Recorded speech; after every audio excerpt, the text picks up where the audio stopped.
नमस्कार, बहुत स्वागत है आपका आश्रम यूट्यूब चैनल पर। आज हम बात करेंगे भाग्य के विषय में। सबसे अधिक पूछे जाना वाला प्रश्न है कि हथेली में धन की स्थिति क्या है, हमारी भाग्य क्या कह रही है, हमारे कर्म क्या कह रहे हैं, कितना धन होगा। तो उसके लिए हमको सबसे पहले अपनी भाग्य रेखा को देखना पड़ता है। भाग्य रेखा क्या होती है? आपके शनि पर्वत पर पहुंचने वाली रेखा को हम भाग्य रेखा कहते हैं। ये कई जगह से पहुंच सकती है। अधिकतर हथेली में जो देखने को प्राप्त होता है वो इस प्रकार से चलती हुई आपके शनि के क्षेत्र पर पहुंचती है। हालांकि कुछ पोजीशन में ये शुक्र पर्वत से भी पहुंचती है, कुछ पोजीशन में ये आपकी जीवन रेखा से निकलती है, कभी ये चंद्र से निकलती है, कभी मस्तिष्क से निकलती है। मतलब डिफरेंट जगह से ये निकल सकती है, लेकिन ये पहुंचती कहाँ है? सीधा आपके शनि के क्षेत्र पे। आइए इस हथेली में जैसा कि देख रहे हैं कि भाग्य रेखा यहाँ से बिल्कुल साफ सुथरी और निर्दोष अवस्था में निकली है। क्लियर अवस्था में, निर्दोष और क्लियर अवस्था में भाग्य रेखा हो वो अत्यंत शुभ फल देने वाली होती है। भाग्य रेखा लंबी है अर्थात शनि तक पहुंच गई, अर्थात इस स्थान से मतलब पूरे लाइफ में भाग्य आपको सपोर्ट करेगा। अब इसमें शनि पर्वत की स्थिति महत्वपूर्ण हो जाती है, क्योंकि रेखा यहाँ पहुँचती है। शनि जो है न्याय के देवता माने जाते हैं, शनि कर्म का क्षेत्र माना जाता है, शनि ज्ञान का क्षेत्र माना जाता है। तो शनि पर्वत की स्थिति क्या है? पर्वतों पर किसी प्रकार का नकारात्मक चिन्ह तो नहीं है। इन पर निर्भर करता है कि आपके पास कितना धन आएगा, धन के आने का फ्लो क्या होगा। क्या धन के आने में संघर्ष होगा, परिश्रम होगा, रुकावट होगी, ये सारी चीज़ें आपकी शनि करती है। तो इसी चीज़ों को आज के अंक में हम क्लियर करने का प्रयास करेंगे।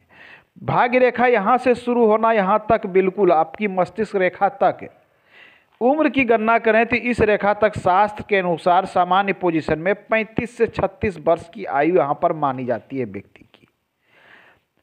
इसके बाद 35 वर्ष के बाद यहाँ देखते हैं कि भाग्य रेखा में एक दोहरी भाग्य रेखा बनती हुई नजर आ रही। इस हथेली में एक दोहरी भाग्य रेखा, दोहरी भाग्य रेखा का अर्थ इस प्रकार से निकाला जा सकता है कि एक से अधिक धन का स्रोत, मतलब इनके जीवन में एक से अधिक धन का स्रोत ये हो सकता है, एक साथ दो तरह के कार्य करते हों। इस प्रकार की स्थिति बहुत लोगों के साथ होती है कि एक से अधिक स्रोत वो बनाते हैं। अब है कि शनि की स्थिति, धन कितना होगा ये आपका शनि तय करेगा। क्योंकि भाग्य तो है, जीवन में धन का फ्लो तो है, लेकिन धन को जमा करना, स्टोर करना और धन लगातार आते रहना और बिना रुकावट के, बिना समस्या की, तो उसके लिए शनि पर्वत। आइए इनकी शनि पर्वत को जब देखते हैं, थोड़ा सा हम इसे जूम कर लेते हैं। तो शनि पर्वत की स्थिति यहाँ पर सामान्य दिख रही है, अर्थात ना ही ये बहुत मजबूत पोजीशन में है और ना ही बहुत कमज़ोर पोजीशन में। शनि पर्वत की स्थिति सामान्य है, अर्थात ये एक तरह से अच्छा माना जाता है। लेकिन शनि पर्वत पे कई सारी रेखाएं दिख रही है। जैसा कि देख रहे हैं कि एक तो रेखा ये हृदय रेखा पहुंच रही है, ये सामान्य बात है, हृदय रेखा यहाँ जाती है। हृदय रेखा का इस स्थान पे पहुंचना शनि उंगली और गुरु उंगली के बीच में ये शुभ माना जाता है। एक तरह से प्रेम के क्षेत्र में ये अच्छा माना जाता है, परिवार के प्रति अच्छे विचार लगाव को ये उत्पन्न करता है और दिखलाता है।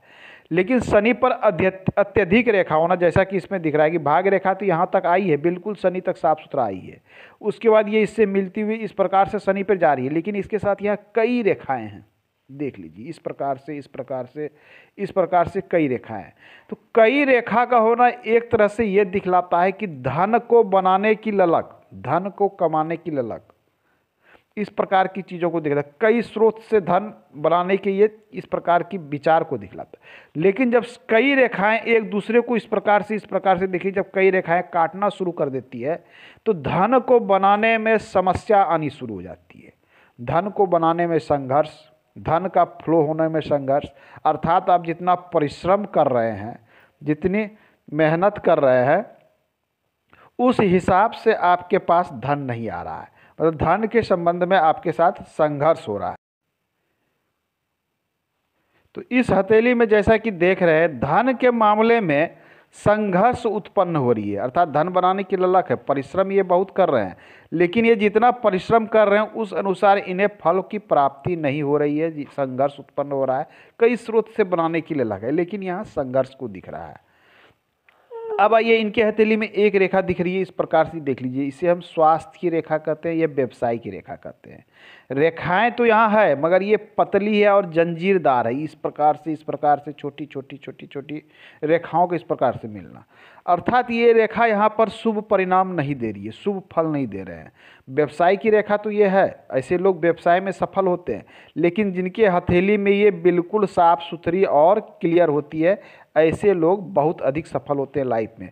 और यहाँ धन की त्रिभुज भी बन रही है इनकी हथेली में, लेकिन यदि ये क्लियर है सभी रेखा, ये धन की कोठी बनती है, तो ऐसे जातक जीवन में धन को भी अच्छा खासा जमा करने में सक्षम होते हैं।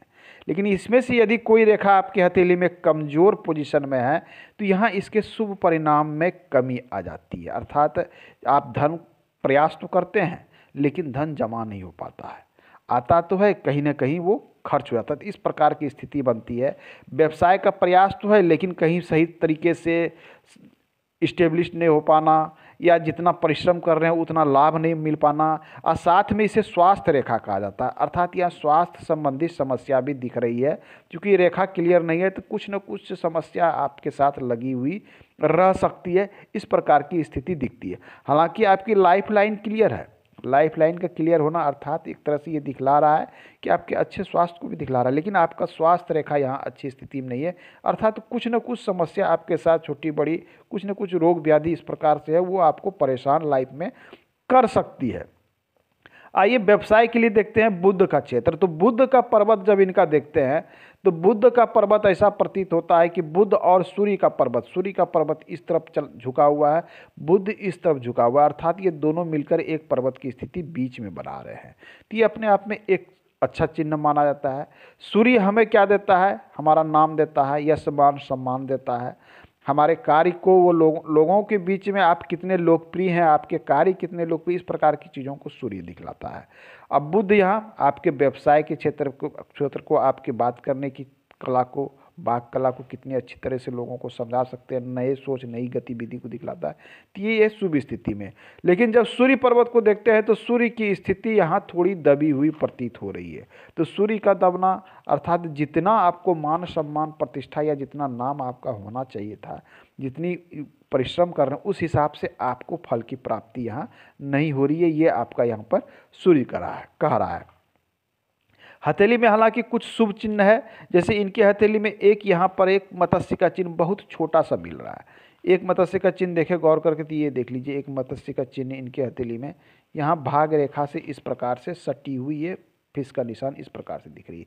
तो अपने आप में ये शुभ चिन्ह है। इसका जो है ये शनि पर्वत की ओर देख रहा है, तो ये भी अपने आप में अच्छी, अर्थात कर्म की ओर देख रहा है, अर्थात कर्म से इनको लाभ होना है, इस प्रकार की चीज़ें बन रही है। लेकिन साथ में कुछ रेखाएं यहाँ पर इस प्रकार से बन रही है जो समस्या उत्पन्न कर रही है। जैसा कि इसमें देखिए कुछ रेखाएं इस प्रकार से इस पर सीढ़ीनुमा रेखा भाग्य रेखा के साथ है, तो कुछ न कुछ छोटी छोटी समस्या उत्पन्न करने वाली रेखा मानी जाती है।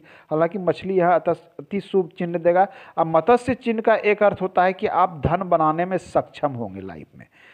सारे शुभ चिन्हों के साथ में मत्स्य का चिन्ह एक चीज़ बताया जाता है कि धन की स्थिति को ये बतलाता है, और ये ऊपर की ओर देखना अर्थात आप धन बनाने में सक्षम होंगे और सफल होंगे जीवन में।